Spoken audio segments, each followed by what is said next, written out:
Hello, everyone. Welcome. I'm Lisa Martin with Silver Spring Town Center, and we are so excited to have this month's artist in the spotlight. We have Machisma, evoking a woman's power in the studio with artist Marily Mojica. We're so glad to have you, Marily. I'm glad to see everyone. We're so glad to be in your studio with you. Before we get started with the program, I just had a couple of announcements to make about our other events we have. As you know, it's Women's History Month, and we're celebrating women in our community. And in addition to Marily's presentation of her wonderful art tonight, we have some other artists and other women from along the creative spectrum featured. On Wednesday, we've invited back artist Jackie Hoisted, who has currently her exhibition Symbiotica, the intersection of fungi, art, and technology, an interactive installation at Stone Tower Gallery at Glen Echo. So go check it out. It's there weekends, 12 to 6, and it's really something to see. She uses fungi and converts it into a dry form and mixes it with technology and creates an art piece, and it's interactive. It pulses with heartbeats, and it's a very kind of interesting exhibition to see. And her work is quite interesting, focus on the environment, as we have Earth Day coming up next month. But Jackie will also be joined by some women poets, and that will be on Wednesday, March 16th on Zoom at 7. We are doing all of our programs virtually still, but we are going back to in-person for outdoor events in May. And we've just released our spring calendar, which is just full of all of exciting stuff, and I'll put it in the chat for you, but you'll also get it in an email. And then we have the long-awaited presentation by photographer Chip Pye, who followed go-go bands around, including the incomparable Chuck Brown, for 10 years, and he's telling his story through photography on Thursday, March 24th at 7:30 on Zoom. So join us for that. And then we have our 5th annual Women in the Arts panel, and Marily was featured in one of our earlier years on our panel, I think in the 2nd year. And this 5th Women in the Arts panel is hosted by blues artist Stacy Brooks, and it features artist Pamela Betts, actually, who's joining us tonight. And Pam is our featured artist in May. We also have blues artist, radio host Ida Campbell, filmmaker Erica Ginsberg, Kuchipudi dancer, writer, and storyteller Anila Kumari, comedian Dilo, and artist Cindy Renteria. And that is on Monday, March 28th. We also have some free tickets for this Thursday's Improbable Comedy a show on St. Patrick's Day at the Black Box Theater, and it's called Seltzer Comedy. It's a dry show, so no alcohol, but they've got some great comics lined up, and we have a few free tickets for SSTCI friends. So just email me at lisa@silverspringtowncenter.com. All of our events are made possible with generous support from Montgomery County, United Therapeutics, the Arts and Humanities of Montgomery County, Maryland State Arts, Montgomery College, and many others. And now let's get started with the program. I will bring Marily on. Welcome to the show. There's someone that's having trouble logging in. Okay, yes, we usually spend those first few minutes helping people log in. So SSTCI always requires registration, and you get your own unique Zoom link. So there's not one Zoom link to share. Each person needs to just enter their email and name if you know anyone else trying to get in. And then Zoom will direct you through and get you linked in. So I'm reading Marily's bio now. Marily Mojica. I am a colorist, visual and fiber artist, and amateur photographer. My ambition as an artist is to find my place in the world and to inspire those who see my work to look more carefully at the world around them and to assist them in taking notice that beauty is all around us. And then her artist statement on machismo. I strongly associate the word machismo with strength, but not in a negative way. The word machismo has a negative connotation. However, within traditional Latino culture, macho also has good aspects that are often neglected. A man who is macho is also seen as strong, a protector. It is a force. Personally, I find my colors to be strong and aggressive. I also like to paint women who I perceive as strong, independent, and perhaps reckless, but always authentic. I like that. Many times I see my art as a vehicle to tell stories. I see my art as a tool that often opens doors of communication, and you have to be strong to open doors of communication. I choose the word machismo because it is the female counterpart of machismo, except that our strength is not in dominating another, but in our self-empowerment. Welcome, Marily Mojica. So happy to have you. Hi, everyone. It's so great to see all these faces that I haven't seen since before I be by CLB and Abby, and oh my God, so many people I see waving. Thank you. So Lisa, where do we start? I can tell you that I've been painting for 20 something years. I've always wanted to paint. I just didn't know how to get started. I see art as my healer. It saved me. It gave me a place in the world and it gave me a voice. And so I'm very appreciative of art and the art community. I'm more of a figurative painter. And I believe, like I said, that my art tells stories. There's a story behind them. In the beginning, I also think my art is wherever I am at the time. When I first started painting, it was during a very depressive period. And if you see all the paintings that I painted during that time, they're of a different nature, whereas my life now is more colorful. And so you see more color, more life in my paintings than you would have seen 10, 15 years ago, 20 years ago. Great. How about, would you like me to show some of the photos I have online? Sure, sure.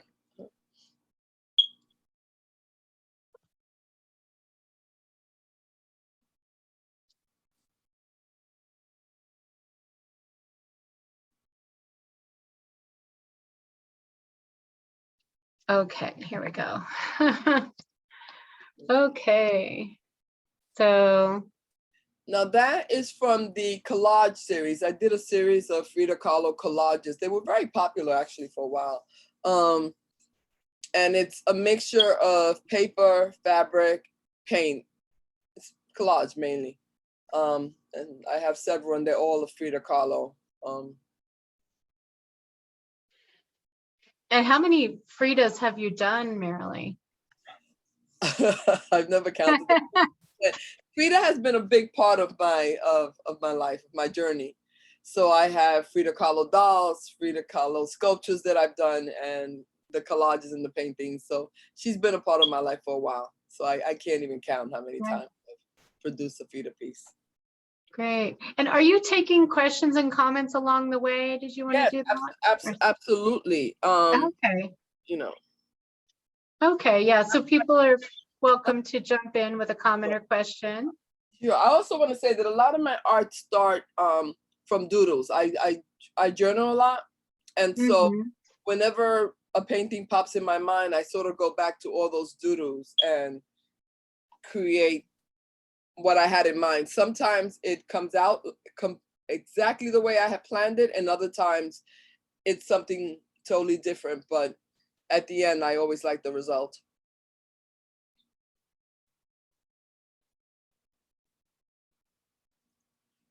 The two paintings you see there are from my ladies paintings. I did a series of ladies. And the last one that I've been working on, which I'll show you guys in a minute, was the Traveler. And that's because I had some trips planned for 2020 and quarantine stopped them. The pandemic stopped it. So I came up, my last lady is the Traveler. I haven't finished her, but I've been working on a series of just lady paintings.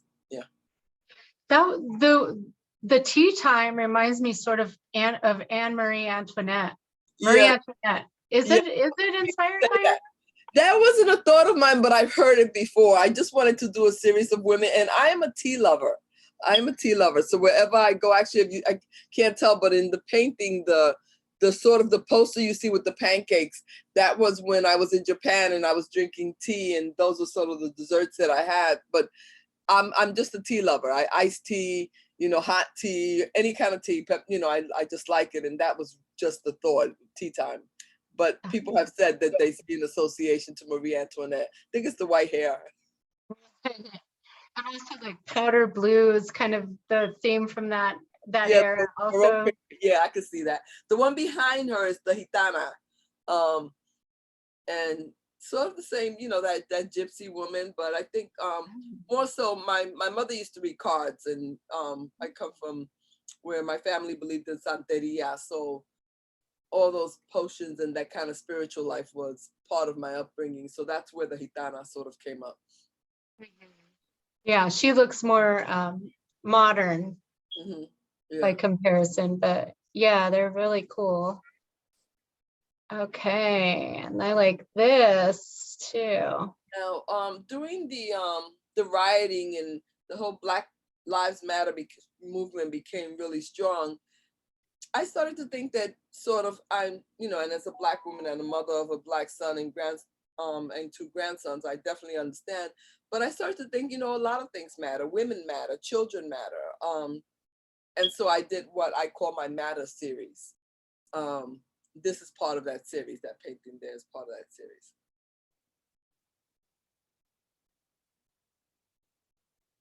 I think Eloisa has a question. Sure. And if you move down, you'll see more of the Matter series. I can't hear her. Is she? I just asked her to unmute. She's raising her hand. I can't see her because all I see is your screen. She's okay. So she doesn't have her video going, or she's still muted. Maybe she stepped away since raising her hand. Why don't we finish showing the screen that you have, and then we could go. Okay. Yes. And this one's called Happy Mother's Day, and it's again about, this is one of my first paintings, and it's about Mother's Day isn't always a happy day. The mother that's waiting, the mother that doesn't have enough to feed, the mother that's struggling. Like you see the woman that lost a breast, and so it was called Happy Mother's Day, but it wasn't a happy painting. It's one of my first ones, and a lot of my first paintings were sort of in this kind of mood. Great. Yeah, it's very powerful. And the mother's face with the tears is really stunning. And then the mother down below the bottom is beautiful too. Eloisa wrote in the chat, she asks, when do you know that a doodle becomes more than just a doodle? I don't. Sometimes the doodle isn't even finished. Like I just recently noticed this, that I started to open a lot of my books, and I started to paint and draw and color over the doodles that I had done years ago. So I don't know when it's finished. It just is. I don't have a time for anything, because like living in my head, I say sometimes I hate living in my own head because it's kind of crazy. It's a lot going on, but I'll start something and then I put it aside and forget it for months, maybe years. And then I pick it up again and it becomes a piece of art. So I really have no time frame as to when. This one is also part of the collage, the Frida collage. That's again, fabric, paint, paper.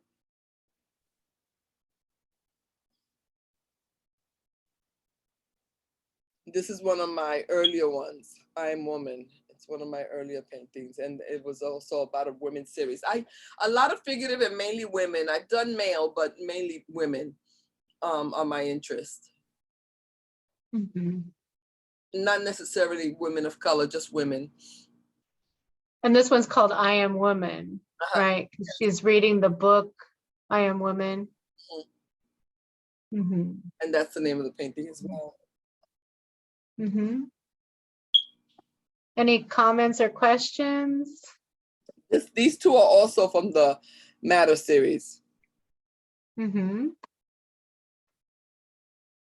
Now I have a question. Thank you. Can you hear me? Yes, and this is who? Go ahead, Roseanne. Yeah. I love your work, and I wanna ask you. I mean, a lot of what we've seen has been very Latina connected. Can you tell us a little bit about your Latina connection and, you know, how you took a deep dive into Mexican art, as it were? Well, actually, it's interesting you say that.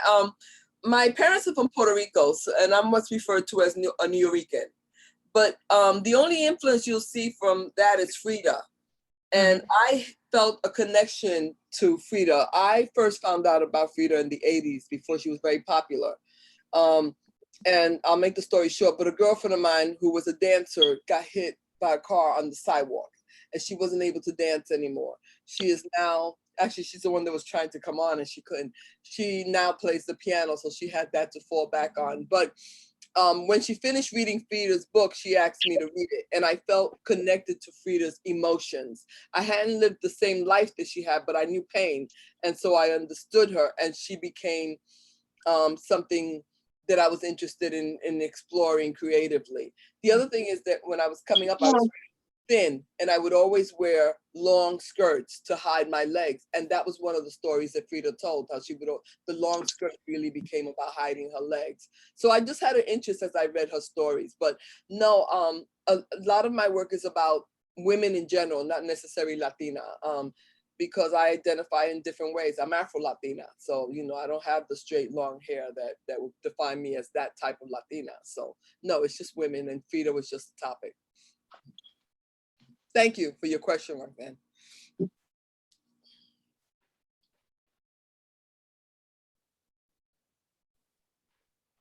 Are we moving on with the screen? Yes. Okay. And did you talk about this one?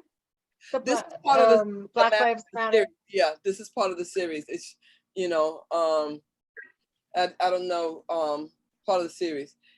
Yeah, I don't know if you see in the bottom on the left-hand side where it says "We all bleed red." It was just, I just felt that in terms of Black Lives Matter, because women are ignored, children.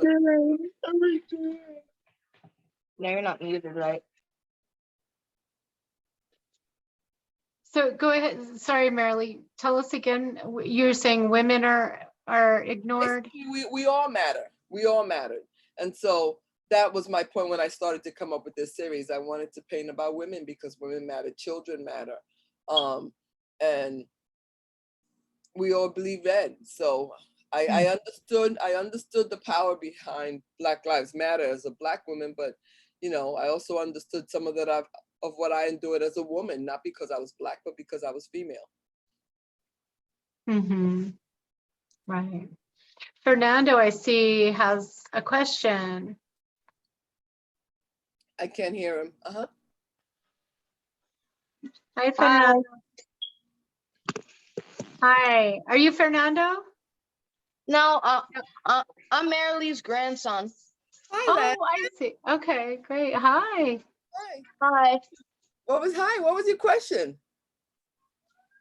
I didn't have a question. I just wanted to say hi. Oh, okay. Well, thanks. Thanks. It's good seeing you, sweetie. Oh, so nice. Good to see you. Okay. What's your grandson's name? Landon. Okay, great. Landon Santiago. Oh, okay. So, okay, the next image we have is this one, which is an earlier piece of yours, I know. Yes, that was during the 9/11. It wasn't necessarily during the 9/11. I was thinking of 9/11, and I also was thinking about Barack being president and change. And I don't know. Oh, I packed that painting away, or I would have shown you that to the right of it, there's a picture of she's looking at Barack Obama. So it was so this is a detail of a larger piece? Yes, it is. Okay. It is, yeah. Great. Yeah. And were you in New York on 9/11? No, I was here. And Okay. I was working at an art gallery in Bethesda at the time, working for this guy, Kevin Copel. And then the manager was supposed to travel that day. I remember I came in and he said that somebody had knocked down the World Trade Center, and I thought to myself, oh, he doesn't know how large the centers, the World Trade Center is. It was so hard for me to believe, but no, I was here, and it took me a minute to believe that it was real. Great. And in the chat, Pamela Betts says, I love how you say your art is wherever you are. And that's wherever I'm at the time, and emotionally wherever I'm at, that's what I produce. This is another one of the Art Matters series. What years were you doing these, Marily? I did these during quarantine. Okay. Are they collage? Yes, they are. They're paint, mainly paint, but there is collage there. I did these during the George Floyd rioting. They painted the streets, Black Lives Matter, and I started to get into this series. So. Great, and here's some more from that series. Now, example, the little girl that you see sitting is really a doodle that I did. I remember just liking that doodle. And then I started making copies of her. And so it is a collage. Everything's painted except she is paper put down on the canvas. Everything else is paint. Okay. And I use her several times in the doodle. And this one's called The Heart. The heart. The heart matters. The Heart Matters. Can you tell us a little more about that?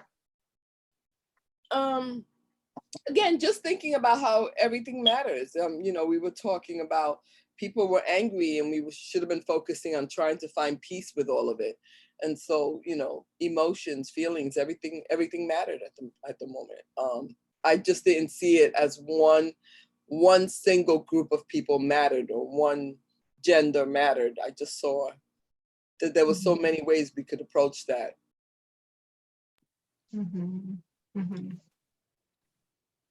Eloisa, did you have another question? I see you were raising.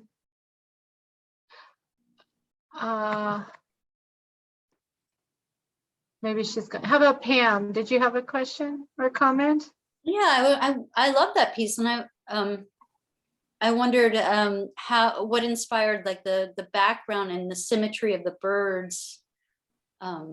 It's kind of it, and I hope this, don't take this wrong, but it almost has like a quilt effect too. It's like it almost looks like fabric pieces. Thank you. It is paper. It is tissue paper. The background is tissue paper. That's the only thing I can say about it, is just that I was just feeling as I was painting, and I painted without going to sleep. I just kept painting. I had these little boards and I just started painting. I felt differently about the George Floyd situation than everybody else did. I think it's sad that he died, but I'll take the risk of saying what I was really feeling was that he should have got in that car. He should have got in that car. He was given many opportunities to just for a different outcome. And so when everyone was angry, I was trying to find peace with it. If that makes sense. I think that when everyone was applauding at the end, when the officer was convicted, my emotions were nobody won. Somebody's dead and someone went to jail. Nobody won. Yeah, and so I was just looking for something to do, and the Black Lives Matter was so dominant at the time that I started to think in my head, but hey, everything matters. Thank you. You're very welcome. Right. Thank you, Pam. And then we have this one and the heart mat, another version of the heart. There's two versions of it, and there's two versions of the children, the little girl matters, and creativity matters. I like the little girl. I love those roses too. Thank you. Around her. I love the sketch of her. Thank you. The girl in her hair, so cute. Are you represented in any of your work, Marily? No, there's nothing. Nothing. There's one painting that everyone asks, is that you? And it wasn't. It was my first painting. I'll show you guys in a minute. But no, I haven't tried painting me at all. No. But the work is a reflection of how I feel about things. So I happen to love color. You know, I love patterns. I love, you know, I love object things, and so that shows a lot in my work. Is this acrylic or is it? Acrylic. Acrylic, some markers as well. What are these markers called? They're markers, but they're oh, okay, they're opaque paint markers. So I use opaque markers and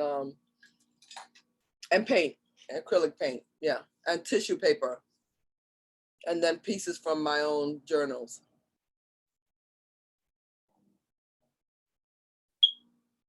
Great. Yeah, I love all the colors. Thank you.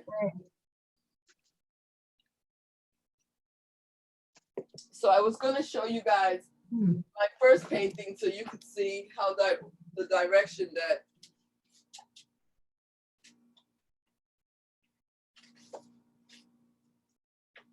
when I first started painting, everything was what most people would have said very depressing. This is called self-inflicted. And if you see, you could see that there's strings. It's because she's a puppet. And I started to feel that it's not what people do to us, but what we do to ourselves. And so it's called self-inflicted. And everyone hated this painting, but it was my first one. So she's stabbing herself in the belly. Yeah. Is that, Yeah. oh, it's very Frida Kahlo-esque. No one's ever said that, but I can see that now. Yes, I can see You know, that. with some of the Yeah, I can see that now. right. I think it's an interesting one. It's, Thank you. you know, This one. I grew up in the 60s where heroin was a big problem. And I painted this one. It's called Then and Now. And it was the lynching, but more than that, what they used to do to us, but now what we do to ourselves. And you'll see if you look closer, there are needles of injection, which are what I say to the, you know, I call the heroin. So that was, so you can see that my work was very, very gloomy. I think that helps us process things, though. I mean, obviously you experienced some loss or something, and now, just while you're grabbing that, I wanted to add Eloisa, who cannot use her voice here, did comment. She said she was applauding previously when I thought her hand was up. She's asking, is color representation of your emotions relating to your subject? No, but I love color. And you'll see what I mean in a minute. Now, this one is the Brazilian slave, Altagracia. I don't know if you guys heard of her. She was a real person, Brazilian slave. And the story is that, of course, somewhere along the line, one of her ancestors had to have been raped by one of the masters. But she was very dark and had piercing blue eyes. But she was so rebellious that she was always gagged. So if you look at her closely, you'll see that she's gagged her mouth. You see it? She was always gagged. Her hands were always in chain. And her legs were always in chain. So when I painted her, I thought of the slave ship. I don't know if you could see. But then I also thought of how we're progressing. We're climbing. Things are getting better. And so I wanted to make the words more colorful. But that was some of my first work. David Best said it was very powerful, the early years, intense and real. I think it was referring to the blue, that one that you're holding with the heroine. Right. I also got the blue from the Picasso series. Now, my work has changed. This was during quarantine. I've started to paint. I was supposed to take a few trips and I couldn't. I haven't finished it. There's a lot of work, but it's called The Traveler. So you see all the luggage. I always use a lot of color, and I love black and white. I think I always add it because it makes good design. But she's called The Traveler. Can you see her this way? Yeah. And she's not finished. So this is the work that I'm working on presently. I never work on one painting at a time, the same time. I usually have more than one going, and then I'm working on the blind date. And if you could see, all the figures that can see are clowns, and all the figures that cannot see are blindfolded, or their sight somehow is deterred where they can't see. So it's called the blind date. What inspired that one, Marily? Well, actually, I'm working on another one that I still haven't started. Just like talking to my friends who are on these dating sites and the jokers they meet, sort of. So that kind of inspired that. Now, and what I was saying was, I also have another series that I want to work on in which the figures, some figures will be animals. So this is like how I start doodling. And then, and other figures that they'll be dating will also be blindfolded. Can you put the doodle up a little longer and closer? But I have That's an another- elephant? an elephant dressed as a person, or see, this is how the doodle started with tea time. Oh, great. Okay. A lot of words. A lot of words. Oh yeah, I make a lot of notes for myself. So I start with just sketching, and then when I want to do something, I'll just look. And with Ortagracia, the slave, I had different versions that I wanted to do. I wasn't sure. I first thought I was have her wearing a white dress. Other times I thought I would just paint a part of her, and then sometimes I thought I would just paint a face. So I'm always doodling wherever I'm at, and then things just kind of happen. Let's see. The clown, I have several clown doodles that I started.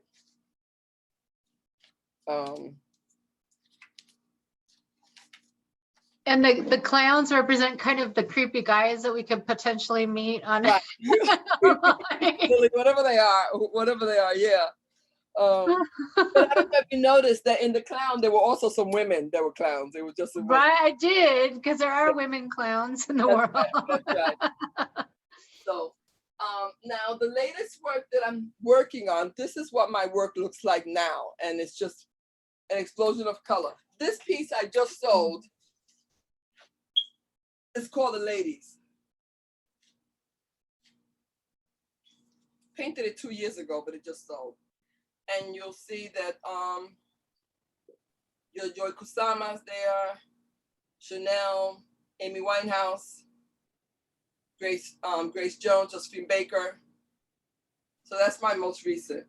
There's one boy, that deer is a buck, isn't it? Yeah. I And love it. this one I call Multiple Personalities. Again, a lot of color. You could see Van Gogh wearing a polka dot, which represents Yayoi Kusama. Rene Magritte, the apple in front of him, but it's Yayoi Kusama behind it. Amy Winehouse dressed like Frida Kahlo. Salvador Dali with the Andy Warhol wig. So it's called Multiple Personality. So that's Yeah, I love that one. Is that one sold yet? It might be. I think the same guy that's getting the first one, but I have discussed it. He just sent payment for this one, the ladies. Yeah. Then there's this, my nightmares. Oh. What if I wake up and I have thoughts and I can't remember what it's. So sometimes I write real quick, but then I paint these miniature nightmares. Oh, wow. So And what is this depicting exactly? If you I can- don't remember what the dream was when I woke up. When I wake up, there was a time when I would wake up and I would keep a journal by me because I wouldn't remember my dreams or my nightmares. And so when I would wake up, I would just start writing, sketching, whatever I remember very quickly. And then I would start a painting. So I did a series of these, and they're just called nightmares. Right. I can't tell you what the dream was. And someone's asking, Marcy's asking, what does it say across the bottom and the side of that? What does it say? I think it's just letters. It's just letters. International? It's just letters. It looks like it's a word, but no. I didn't know if it said nightmares, but I guess It does say dreams here, but no, nothing really here. okay. Words. I thought it was winter, but no. The other thing that I do is I have a problem throwing away things. So if I have a garment that I really love, and I had these sweatpants, and if you ever look at my page on Instagram, you'll see them. The pants were shredded. There was nothing I could do anymore. I mean, I would wash them and wear them, but there were holes all over, and I couldn't let it go. And so one day I decided to just turn them into a doll. So I do this. I hold on to everything, buttons, tags, anything that is my definition of pretty. I just hold on to it and wind up turning it into something. One day I'm going to love objects less, but right now I feel very connected to objects. Yeah, and right behind you, show us that doll behind you. Oh, Right doll, the doll in the, yeah. this is my personal Wow. Frida. This is my Frida. She has no color. I usually make them, but they're usually more colorful. Oh, talk a little bit about that and why you gave her antlers, and is she a she or a what is, or a buck or a or whatever. Okay, sure. My Frida dolls are always very colorful. Okay, they're always very colorful because Frida was a very colorful figure. Wow. But I wanted one that was sort of the Frida no one saw. You know, all the stains that you don't see. You just envision her like everyone has an illusion of Frida they love, and I always say that if I actually had met Frida, I would not have liked her. Okay, they say that for instance, she was very vulgar. At one point, she was a cannibalist. Her and Diego would buy bodies of people who had died natural causes, and they would eat the bodies. They stopped doing this because of the reactions they were getting, but this was a habit of theirs. So I wanted a not so colorful Frida for myself. And Someone you could live with. yeah, but I just make the Frida dolls. Yeah. So she's another Frida doll with the, Yes. with the, Yes. that's a Frida This is doll. what I normally do with the colors and the Mhm. skirt and shoes, and I kind of jazz her up a lot. And I never dressed him in what traditionally Frida would wear. I kind of do it in the spirit of Frida, just the colors, in the spirit of Frida is what I call it more than anything else. Have you had an exhibit of your dolls? Yes, I had it in 2018. Artists and Makers had a Frida exhibit, Mhm. and I had the sculptures, which I can't bring out because they're kind of large. But I had the sculptures, the collages, the Frida dolls, and paintings, and yeah, that was a really good show actually. So we're just looking at your studio here. I mean, or a part of is this your studio? Or is My whole apartment is my studio. Uh-huh. Every inch of it. But this is the room where I stack the most stuff in. Yeah. And so where do you work? You work in another part of your apartment? Sometimes here, sometimes in my room. But I really like painting in on my bed. I don't have any bed sheets that don't have paint on them. They just do. I'm one of these painters that wake up in the middle of the night, 3, 4 o'clock in the morning, and I start painting. I get an idea and I just start painting. And so I just put everything in bed with me. Mhm. I have a son who's a professional artist, and he started out at about age 2 painting himself. So anyway, that's for what it's worth. Right. Thanks for sharing that. Okay, any other questions? No. Who else has a question or comment here? So how did you start doing art, Marilee? It really started about my depression, and it started with rag dolls. Rag dolls were the first.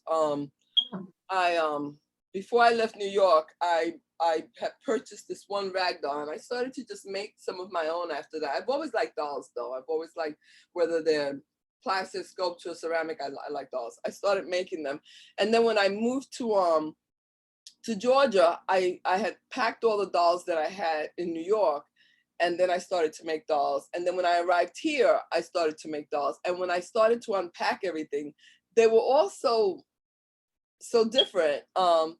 I just kind of love what was happening. I would make what is, and I don't have any that I could show, but I would make what is my version of what Raggedy Ann would have looked like had she been Black and grown up to be a teenager. And that was my favorite doll to make. And then I moved on to the Frida dolls. When the women's exhibit had the Women's Museum had the exhibit on 2020, when was it, 28, I think it was, they asked for the Frida dolls, and I kept making Frida dolls. And then one night I was sleeping and I woke up and I saw all these bushy eyebrow dolls, and I was like, that's it, no more, I'll start painting. So it just one thing led to another. Yeah, one journey led. Year did you start painting? About what year did you start painting? Probably 90, 97, 98. I don't quite have the year, but about 97, 98. I always wanted to, but I come from a family with art was not valued. It just wasn't. And so I never would have, mentioned it. I had a uncle who used to play the saxophone, and I just remember sometimes he would come in and he would talk about how he got this job, and the response was always, get a real job, get a real job. Yeah. He also used to sketch everyone live, and no one in my family has one sketch that he drew. It just was not valued in my family, So I started as an adult. Yeah, as an adult. Was he able to see some of your paintings, or has it passed? No, I'm so sorry. No. Yeah, He'd be so happy though. I am too. Yeah. So. Okay, we have a question. Oh, go ahead. Finish your thought, Marilee. No, it just wasn't valued in my family, so I wouldn't have mentioned it. And I've always been seen as if my thinking process has always been different than anyone in my family. It just has been. I live in my own head sometimes. Right. And so Abby has a comment or question. Hi, Marilee. This is great hearing you talk about your work. And one thing that I really love is following you on Instagram and seeing all of the ways that you dress up. It's like someone else made a comment about, you really are kind of walking art. I mean, can you talk a little bit about how that expression just of how you carry yourself, what you wear, because that's also very colorful and to me is very expressive. Can you just talk about the connection that is very holistic for you? Thank you. Actually, a lot of my friends disagree with this, but I'm actually very shy. And the clothing is my shield. I have, when I said that the art saved me, that it healed me, the art community has embraced me, but it embraced me because of what I was wearing. Sometimes I walk in a room and I don't have to try and make a conversation because someone will say, oh, I love your earrings, or I love that necklace, or what are you wearing? And that starts the conversation. So I didn't intend for that to happen, but it just happened. It became more about, if I dress this way, they'll either stay away or they'll speak, one or the other sort of thing. But, even when I first moved here, people would always say, ask me where I was from, and I would say New York, and they would say, oh, that's why. Or if I would say I was an artist, oh, that's why. But it really came from nowhere other than it was my own individual taste. Because I was also homeschooled, I didn't learn to follow the trends that everybody follows when they're in school. All the friends are dressing the same way. So I sort of developed my own. And then, like I said, it just became a shield. It's something that makes me feel very protective when I wear my clothing. Thanks for asking. No, and I thought it was interesting too when you talked about the doll that you made out of like these favorite pants that were just too worn out. So to me that sort of sparked this another layer of connection there. I mean, do you often use like some of your clothes that you're done with to as the fabric for the dolls? Absolutely. Absolutely. I'm going to share one piece with you guys for a minute.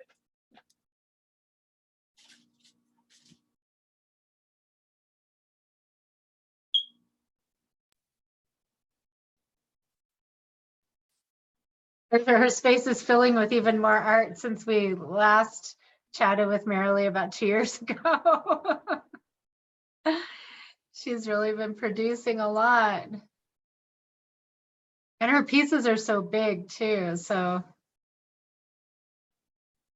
it's great. Here she comes. This one. And then there's the sweater dress, but I don't know where the sweater dress is.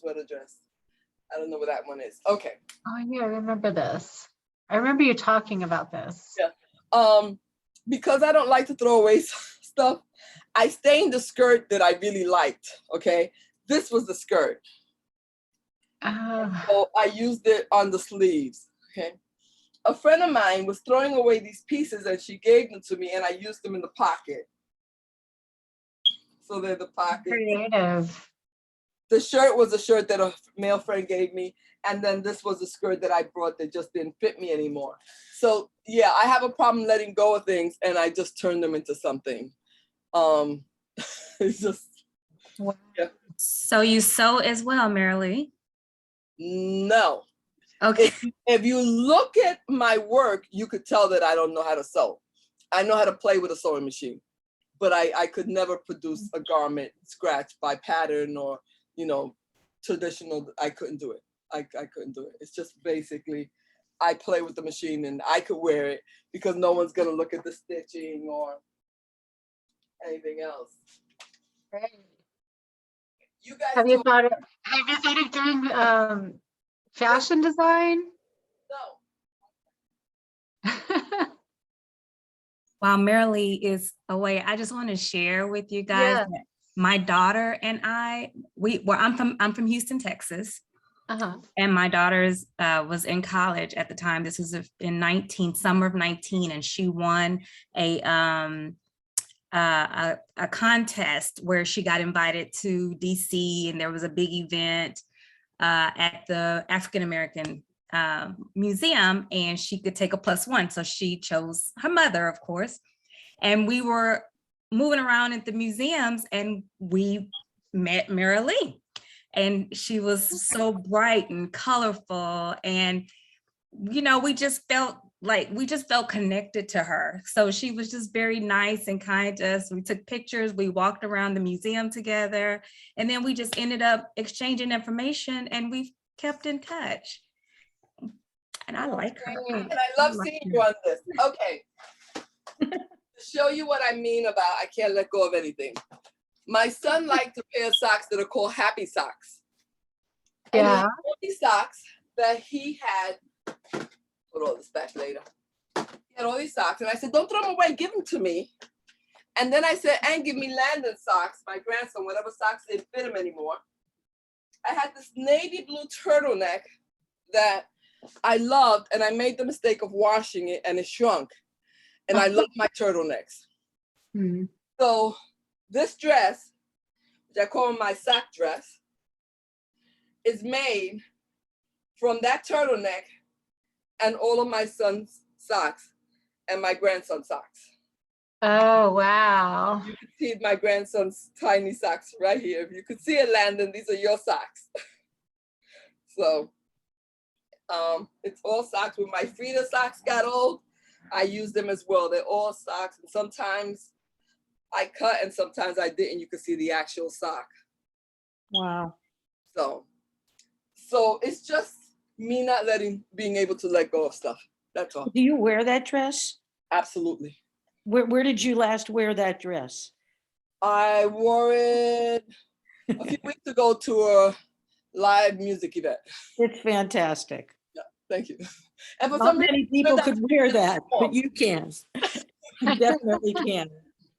Let me ask you a question. Have you ever read the book, An American Marriage? No, I haven't. It's by a woman named Terry Jones. The only reason I'm bringing it up, my book club read this book, and the main character is a doll maker. Uh-huh. You need to read the book. It's Okay. really good. American Marriage? An American Marriage. Okay. It's an interesting book. We really enjoyed reading it. Yeah. Oh, let's see. But By the way, Barbara, say hello to your daughter. Okay. Did she hear me? Yes, she wanted to be on this evening, but she wasn't able to. So I will tell her hello. Yes.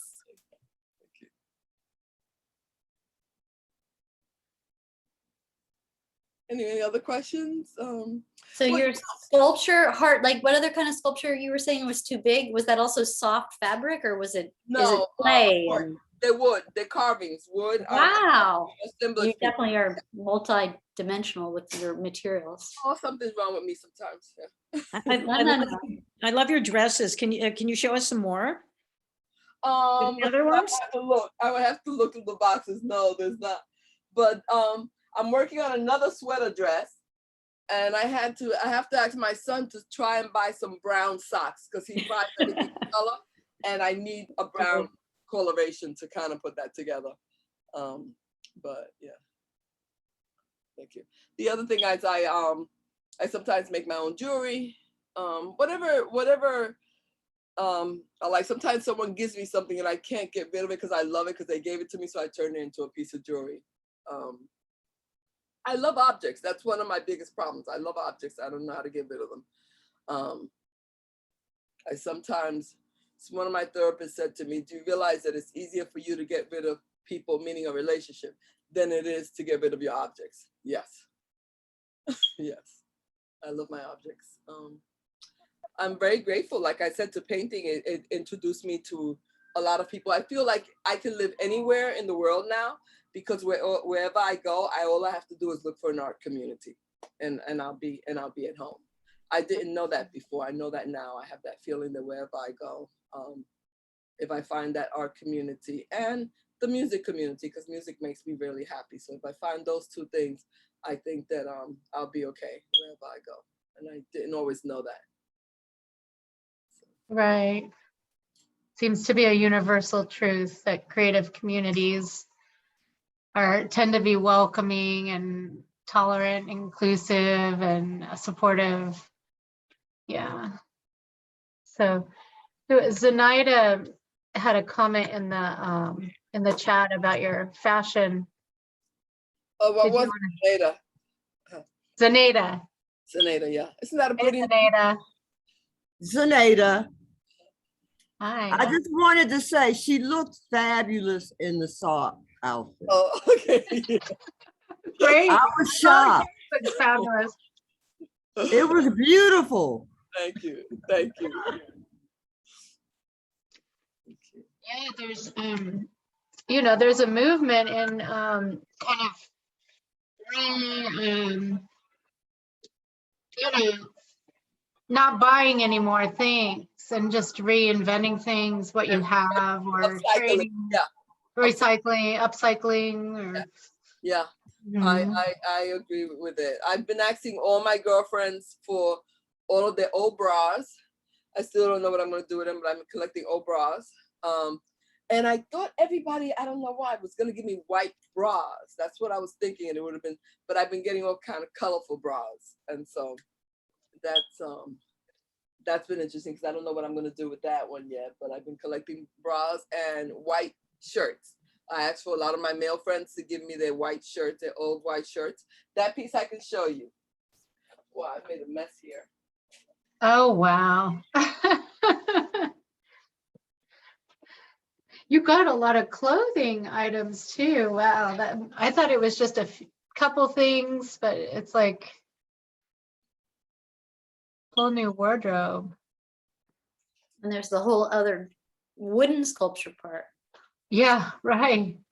Yeah, I remember this one, right. This one you had a couple years ago, right? Forever. It isn't finished. So I don't know when I'm going to be able to wear it out because it's not finished, but it's a lot of men's shirts, and then the sleeves are no skirt. Yeah, that's cool. Kind of Pirates of Penzance inspired. So has the arms. Great. It's just old shirts, men's old shirts. But I haven't finished it, and some of them I button up, and some I just tore. So I don't know how it's gonna come out to look. But this is the only color black and white shirt, but the rest are all white. I just couldn't let it go because I like the tag and I like the design. So I said, okay, I'll put it together with my white shirt. So it'll be finished one day. I never rush anything. It's like sometimes I have a plan for something and then something happens and I'll say that's the piece that I needed to finish it. Yeah, I think you're gonna have to have a catwalk and a fashion show too, showing all your wearable creations. Well, thank you. And I've been go ahead. candy wrappers because I was planning on making a dress because I eat a lot of candy and now I'm diagnosed with being hypertension. So I've been saving all the wrappers to turn it into a dress to see if I can actually make a gown out of all these paper candy wrappers. So, Oh my God, how are you gonna connect them? Tape. I'm gonna use tape. Yeah. What do you call that? That gray tape, the construction tape. Yeah, that's gonna be the or clear strong tape, maybe. Duct tape, duct tape. Yeah, duct tape doesn't break easily, so I could use that as the Duct tape. inside lining. What kind of candy is it, mostly? Every candy that I eat, I just have the wrappers. I've just been saving them. Great. Oh my gosh. And Marcy's got her hand raised here. Yeah, I'm sorry, I didn't see exactly what you put up about the candy wrappers, but I just remember my sister used to make chains from gum wrappers. Yeah, I remember. Yeah, I remember doing that. I think that's kind of neat. Yeah. Yeah. So. But it's great to see you, Marilee. Thank you. In your studio. Thank you. And your art. Thanks. Yeah, we all got to see each other the other night, which was great. I saw Viva. There she is, Viva from West Virginia. See her as well. Viva. Does Viva have a question or comment? Mark from Hazelton.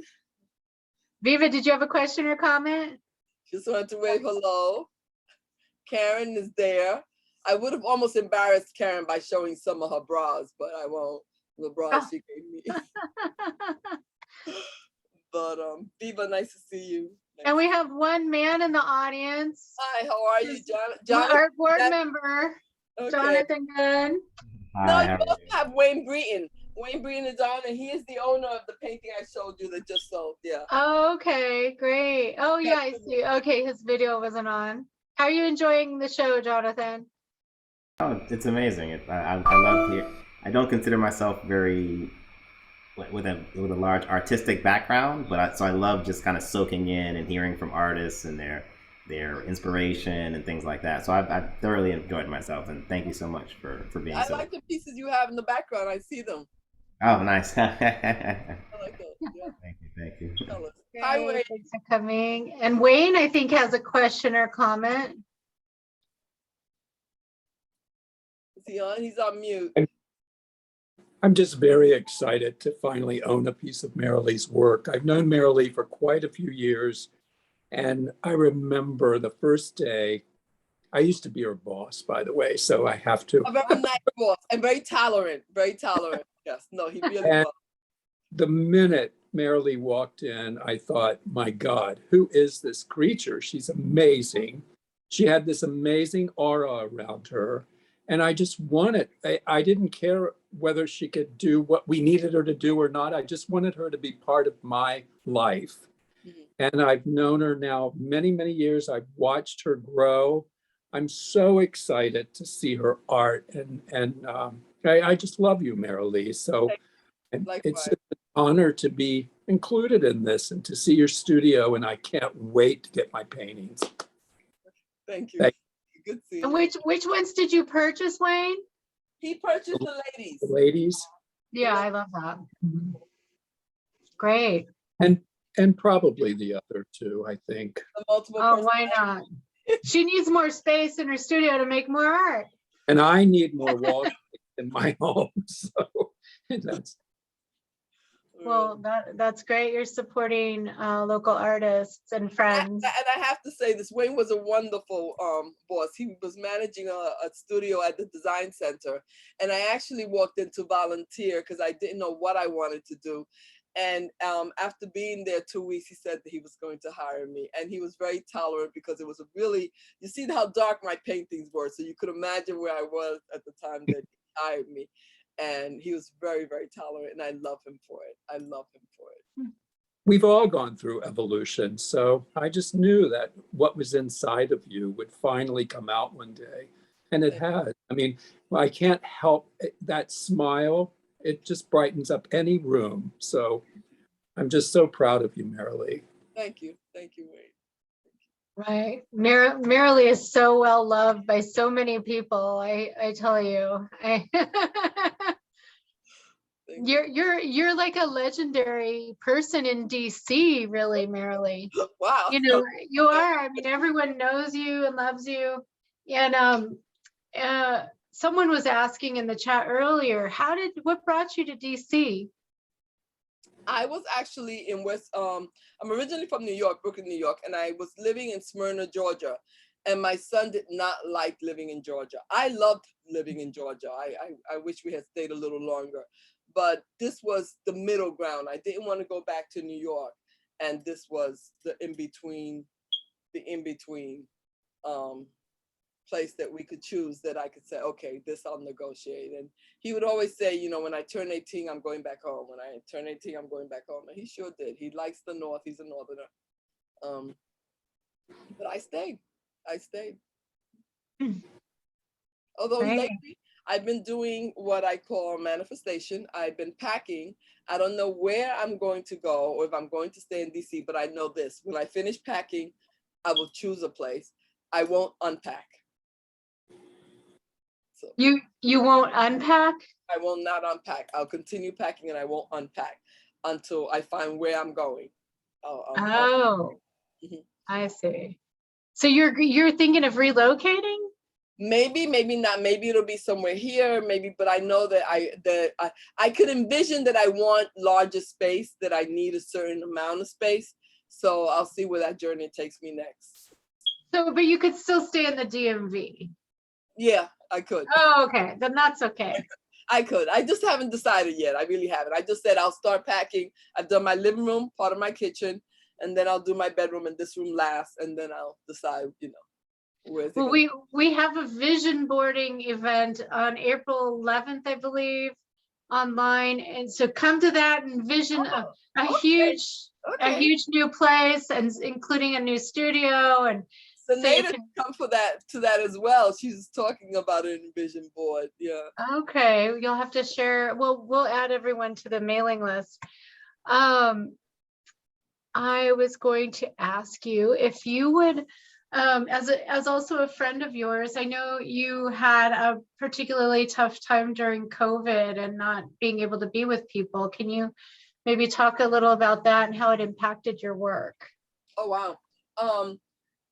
Well, it gave me a whole new direction. For one thing, my childhood was very lonely. I was homeschooled and I wasn't around other children. I wasn't around a lot of people. And so quarantine took me back to that childhood. It reminded me of everything, every negative aspect of my childhood. Quarantine did. My son lives in Connecticut and he kept suggesting that he would pick me up. And I was in panic mode because New York and New Jersey were being hit the hardest with COVID. And so I kept saying to him, we don't know what this is, so why don't you stay? Why don't you stay where you're at? I had met a friend at a party. I'm going sort of back and forth. I had met a friend at a party and we knew each other, but we weren't really close. During COVID, during quarantine, her and I spoke on the phone and we decided that why don't we just take some road trips? All we had to do was stay safe, keep sanitizers in the bag, keep our mask on. And so during that time, while we were, going from not too far. The furthest we went was North Carolina. We went to New Jersey with the opposite, but we were just traveling. I didn't produce a lot of work, but it was a happy time in which I discovered the music community. I started to meet these musicians and go see them play. So the most that I did was, it was the first time that I worked on small pieces because my work had always been large. So that's where the Matter series came in. It was just more sad. It wasn't a creative time, other than I was doodling in my journal. I doodled a lot. If you could see all the luggage in the background, those are all journals. That's just stacks of journals.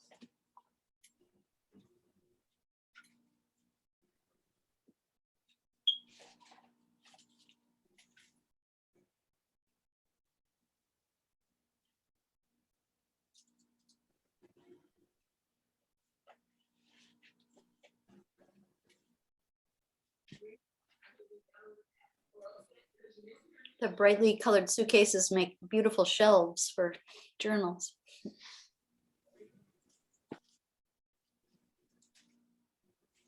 Now this Yeah. painting I did during Donald Trump. Oh, By Donald Trump. oh, okay. Called America Weeps and Oh, cool. Yeah, that's great. series. But You've it- never painted Donald Trump though, right? No, oh no. All the luggages are my journals. They're either art journals, doodling journals, writing journals. So you can see that's what I you see Yeah. all the way to the top. I don't know if you can see all the way to the top. It's nothing but That's Yeah, so I cool. mean, so much writing. I suspect that most visual artists are not heavy on the writing and you know, the literary side of things. right. Well, actually, I've been working on. I have had the thought of 2 books, and I haven't really been as motivated with it as I wanted to. One is a children's book. One's a children's book, and I haven't worked on the illustrations. The writing is finished. The other one is I wanted to interview women that I thought everyone saw as ordinary women, but they were extraordinary. And I got to visit. Oh my God, I can't remember her last name. Her name is Edith. In New York, there is a building that is the first building that was done for artists to live. And it houses painters, dancers, and they can pay anywhere between $3 rent to $3,000, depending on what the level of their work are. Some of the people who live there work on Broadway, so they pay more, you know, whatever. But I interviewed the first resident of that building, and she got to live, when I interviewed her, she was 103 years old. She died this year, shortly before she hit 104. The other person that I interviewed was Paula Whaley, who is the sister of Baldwin, James Baldwin. So I thought of it, but writing is not my thing. So I write all these notes and I've been working on them for years, but I just haven't finished them. But it has crossed my mind. It has crossed my mind. Right. Wow. You also collect vintage suitcases too, in the same, Yes. right? I love stuff. I love stuff. That's true. I love stuff. It's one of my problems. I love stuff. Yeah. No, that's a very cool way to keep your journals. I like it. I mean, it could Thank just be a bookcase, but you made it into something really kind of an art object of itself, you know? Thank you. Pam, right? Thank you, Pam. Online, Mark Rooney, who just came on, was my instructor at Montgomery College. It was the first class I took at Montgomery College, a drawing class. He has become a friend. He's online. I'm just saying hello to Mark. I don't know. Okay. Is he 20-something years now. Yeah. He teaches at Penn State. does Mark want to say something? Mark, He's on mute. okay. He teaches at Penn Oh, State. here he is. Here he is. Yeah, sorry, I have been trying to get on for a half hour. I didn't have any audio for some reason. I don't know why, but I persisted and here I am. So I just joined. I kind of missed most of it so far, but I'm glad I got on anyway. It's nice to see you, Marily, and Yeah. everyone else. Yeah, and I'll see you soon. Mark has a show opening on April 1st. No fooling. No fooling. April Where is 1st that? is the opening.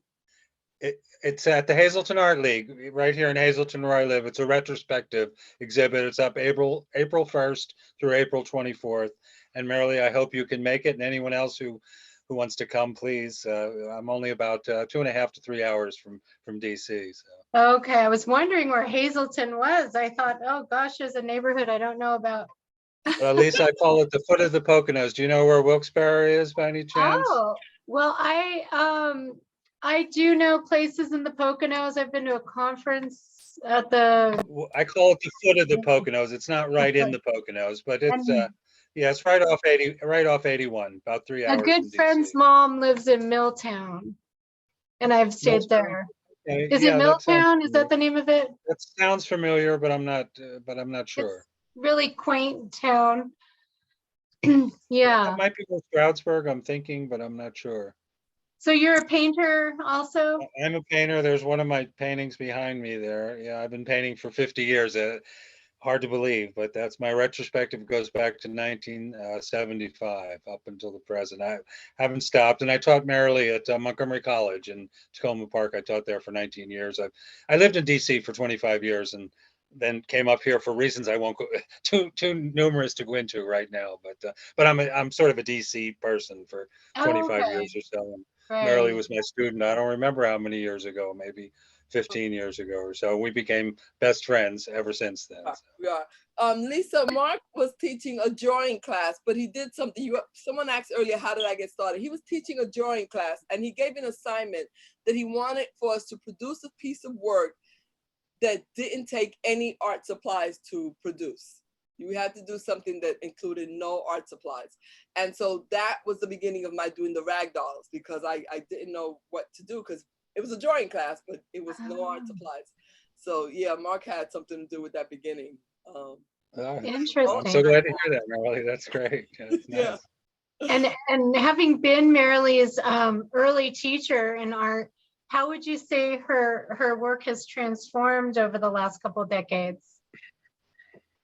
Boy, that's really a tough question to answer. Just off the top of your head. Well, I'd say I remember the Frida dolls and the dolls very well, and since then she's become much more of a narrative painter. So I'd say it's evolved into more painting, and specifically more narrative type painting. Mm-hmm. We've shown together, actually. We were in a show together in Long Island City in New York a few years ago. Okay, well, great. Well, so glad to have you here, Mark, and good luck with your show opening. Thank you. Yeah, you can. I'm fine if you. And I'll get off. We're here for Marily now, so I'll get off my show in a minute. But if you want more information, my Facebook page is open to anybody, so anyone who's listening can get some info there, or Google Hazleton Art League. But it's April 1st through the 24th, and a big gala opening on April 1st from 6 to 9. Okay, great. Okay, best wishes to you. Thank you. I think we have time for a couple more questions if someone wanted to make a comment or question. Eloise still online? I wanted to see her because I haven't seen her since before. Who is this? Eloise. Eloisa cannot, she said she cannot share her, she cannot do audio or video for some reason. She was only able to use the chat. Oh, okay. Okay. Well, hello to her and hello to Karen. But I could relate when you were talking about your childhood, and you were kind of alone a lot, and you were homeschooled. Homeschooled. Back then, they called it home instruction. That's what they called it back then. And yeah, I was an only child. Unlike now, that I'm really proud of the Board of Education. When I was on home instruction, they would allow the instructor to come to the home, but now there's a mandate that whatever child is being schooled at home has to socialize with other children their age. That wasn't done when I was coming up. So I didn't have the exposure to other children. Yeah. When now, Right, but you're so kind of- social, nobody would know you had That's right. been isolated. Yeah, and Pam Betts says I was an only child and a kind of a sickly one too. And my grandmother took care of me while my mom was working. And so I was very overly protected. So the kind of isolation of COVID felt very familiar. So that really resonated with me, what you said about your own childhood, kind of reliving it through Yeah, COVID. I was reliving it. Yes, I was reliving it. Yeah, the kind of the four walls, and yeah, it's kind of, I could totally relate. I think in some ways I was more at ease than most people, I think, being isolated. But Well, I didn't know any better, so it didn't really. yeah, A small family, one brother, you know, my mom. So it wasn't. My grandmother didn't have a lot of children, so I didn't know better. But as I got out into what I call the world, I became really aware of how limited my life had been.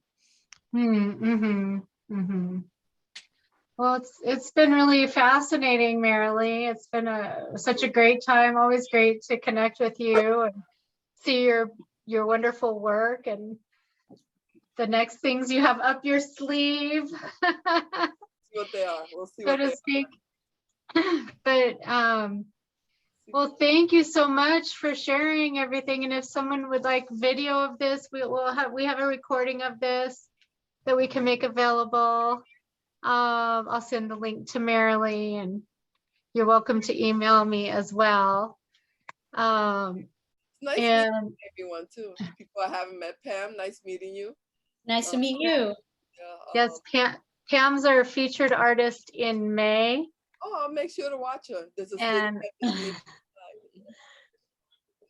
and she does a lot of she's painted a lot of beautiful houses in Silver Spring, and also does a lot of still life and landscapes. And yeah, I like to go out in the landscape, and I totally understand about feeling dark and needing to pour myself into art. I mean, we all relate in different, or take it in, the product comes out differently, but COVID, I lost my father. I just poured myself right into art, you know.